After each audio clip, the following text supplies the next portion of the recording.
राजधानी दिल्लीतील यशस्वी आंदोलनानंतर कॉक्रोच जनता पार्टीचे संस्थापक अभिजित दिपके काल छत्रपती संभाजीनगरमध्ये परतले आणि यावेळी त्यांचं जंगी स्वागत करण्यात आलं। घरी दाखल होताच अभिजित दिपकेंनी त्यांच्या आईवडिलांची गळाभेट घेतली, तसंच युवकांनी दिपकेंचं मोठ्या जल्लोषात स्वागत देखील केलं। यानंतर अभिजित दिपकेंनी क्रांती चौकात जात छत्रपती शिवाजी महाराजांना अभिवादन केलं। दरम्यान आज शिवसेना नेते बच्चू कडू अभिजित दिपकेंची भेट घेणार आहेत।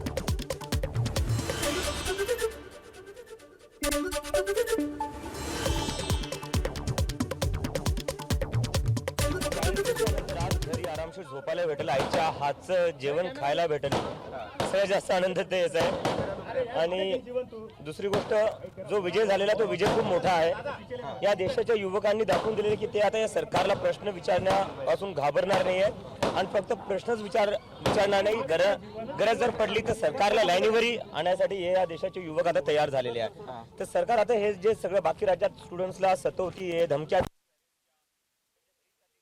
सरकारने थांबावं, आता तरी लाईनीवर यावं। आताही जरी सरकार लाईनीवर आली नाही तर येणाऱ्या निवडणुकात हे सगळे स्टुडंट्स आहे ना, हे सरकारला लाईनीवर आणतील।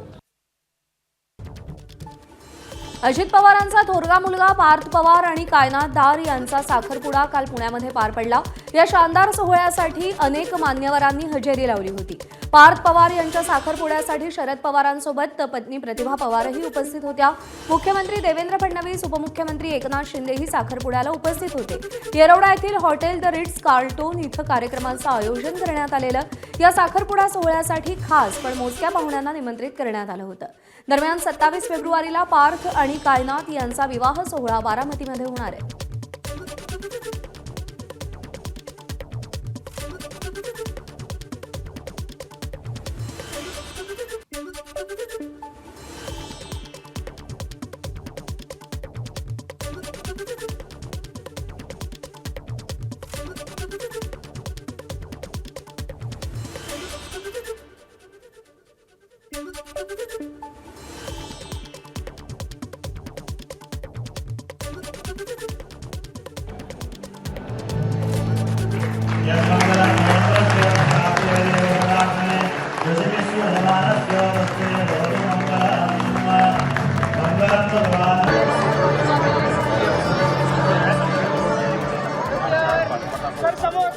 नाशिकमध्ये खड्ड्यांवरून जोरदार राजकारण सुरू झालंय।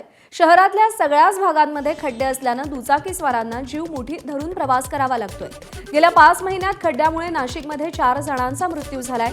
नाशिक रोड परिसरातल्या उड्डाण पुलावरती मोठ्या प्रमाणात खड्डे पडल्यानं सत्ताधारी शिवसेनेचे नगरसेवक कैलास मुदलियार यांनी होर्डिंग लावून प्रशासनाचा निषेध केलाय। संबंधित पूल हा मृत्यूचा सापळा झाला असून यावरून प्रवास करणं टाळावं असं आवाहन त्यांनी नागरिकांना केलंय। तर दुसरीकडे पवारांच्या राष्ट्रवादीच्या नगरसेविका हेमलता पाटील यांनी 15 ऑगस्टपासून उपोषणाचा इशारा दिलाय। 15 तारखेपर्यंत खड्डे बुजवले नाही तर आमरण उपोषण करणार असल्याचं त्यांनी म्हटलंय।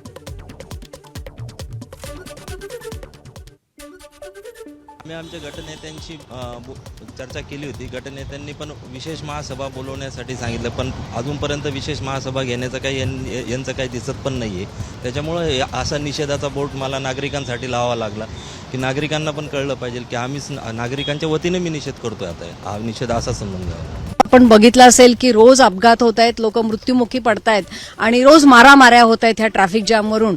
आता मी प्रशासनाचं जिथं डम्पिंग केलेलं आहे तिथं आलेली आहे आणि त्या ठिकाणी आपण बघितलं की एवढ्याशा मटेरियलमध्ये हे शहरातले खड्डे बुजवणार आहेत। तर त्यामुळे नागरिकांच्या प्रश्नासाठी आणि एक नगरसेवक म्हणून मला अतिशय वाईट वाटतं की केवळ आपल्या मिसमॅनेजमेंटमुळे आपण शहराला असं वेठीला धरलेलं आहे आणि त्यामुळे त्या 15 दिवसामध्ये शहर जर खड्डेमुक्त झालं नाही तर मी स्वतः आमरण उपोषणाला बसणार आहे। नाशिक शहरातल्या खड्ड्यांच्या प्रश्नावरून ठाकरेंच्या शिवसेनेनं आक्रमक पवित्रा घेतलाय। महानगरपालिकेकडून खड्ड्यांवरती विशेष महासभा घेण्यास टाळाटाळ होत असल्यानं आज महापालिकेच्या पायऱ्यांवरती आंदोलन केलं जाणार आहे आणि आंदोलनासोबतच खड्ड्यांमुळे मृत्यू झालेल्या नागरिकांना श्रद्धांजली वाहिली जाईल।